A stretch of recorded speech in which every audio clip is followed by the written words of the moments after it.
from this position that the famous Picketts Charge took place, heading across the open fields towards the Union lines in that direction.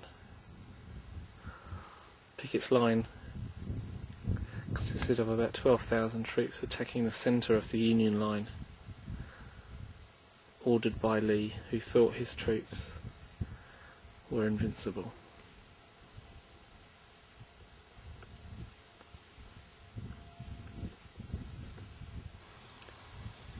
Okay, I'm going to walk across the battlefield. But again, just to get an idea of scale, Cemetery Ridge, where the Union Army are, it's right over there, where the coach is. Guns are just in front of it, so pan back. It's a long walk to get across there, even if the weather today is lovely. The question has to be, how big is Gettysburg? Well, that's a group of people walking across the battlefield towards the Union lines.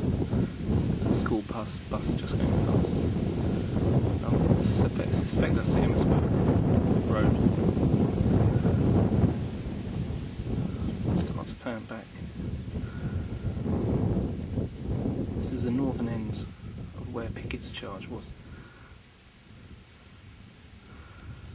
It's field upon field.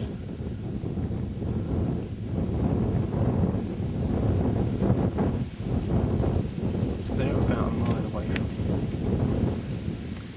And they're not even across the battlefield yet. Okay, about 100 metres in.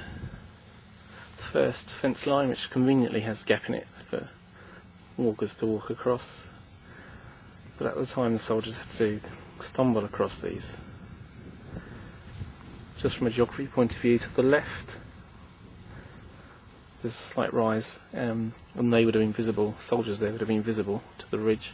But here you're actually in a depression, and this goes lower as you go down that in that direction. Vaguely southerly, but not quite. So for this point, the next 200 metres, probably relative calm. We're now in a position about 250, 300 metres from start point. Unfortunately now within clear view from Cemetery Ridge up there, still out of sight of the people in front. But I'm sure by this stage troops are beginning to get hit.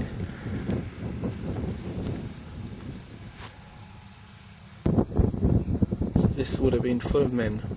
12,000 men started this march. 2 hours later, only 6,000 returned.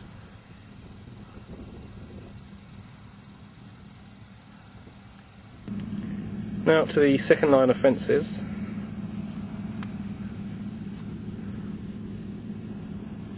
In clear view now of the Union lines from here. The Gettysburg Road is the next line of fence, which actually is more of a diagonal here. But still well less than halfway. Now directly opposite is the what's known as the angle, which was the one spot that Confederate troops broke through the lines, even if it was only for a few seconds. Okay, I finally reached the Gettysburg Road.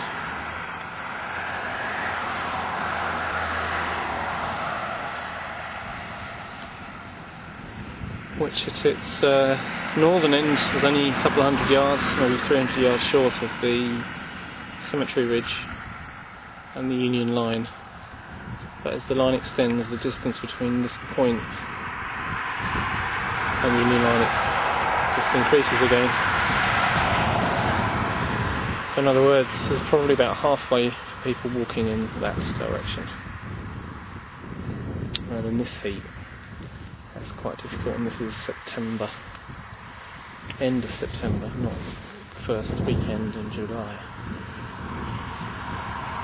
orientation again, so the Confederates were coming from that direction. Gettysburg is up above behind the trees. Cemetery Ridge is opposite and diagonally going away as the camera moves. So the distance between the camera and the ridge increases. And the only other two features clearly visible are Little and Big Round Top, which are those two mounds in the distance. Once defeated, stragglers had to make their way back to their lines. Must have been a very long, despondent walk there. The fences weren't too dissimilar to these ones. Many of the soldiers commented on how climbing over them, they just felt incredibly exposed standing up there. Many just fell over them before carrying on towards the Union line. This is the copse of trees. This is the last slope up to the Union line and the angle behind. That's the Emmetsburg Road going across with the fences. This last 200 metres is a perfect killing ground, unfortunately. That's the angle.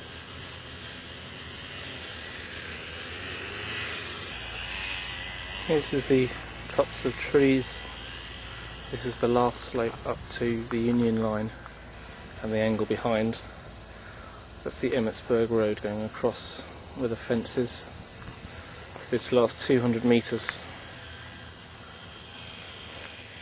is a perfect killing ground, unfortunately. That's the angle.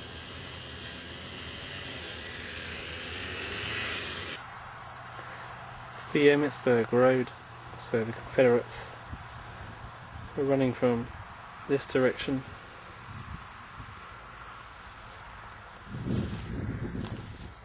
Attacking the Union lines here on Cemetery Ridge. That's the angle